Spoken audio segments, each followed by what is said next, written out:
మాజీ సీఎంపై ఎమ్మెల్సీ అద్దంకి దయాకర్ సంచలన వ్యాఖ్యలు చేశారు. KCR political reentry డౌటేనన్నారు.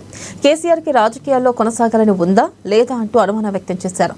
ఇక క్రియాశీలక రాజకీయాల్లో కేసీఆర్ ఉండరని, ప్రజలు బీఆర్ఎస్ ని నమ్మే పరిస్థితిలో లేరని స్పష్టం చేశారు.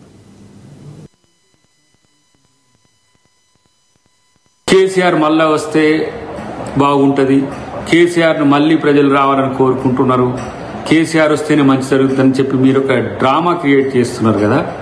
అసలు కేసీఆర్కి రావాలని ఉన్నదా? రావాలని ఉంటే 2 సంవత్సరాల నుంచి ఇంట్లోనే ఎందుకుంటాడు?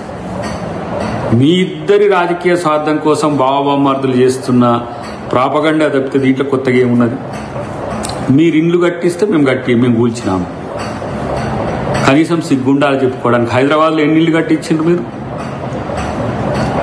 ఒకటే గతంలో రేవంత్ రెడ్డి గారు చెప్పింది, మీరు కట్టించిన ఊర్లలో మీరు ఓట్లు అడగండి.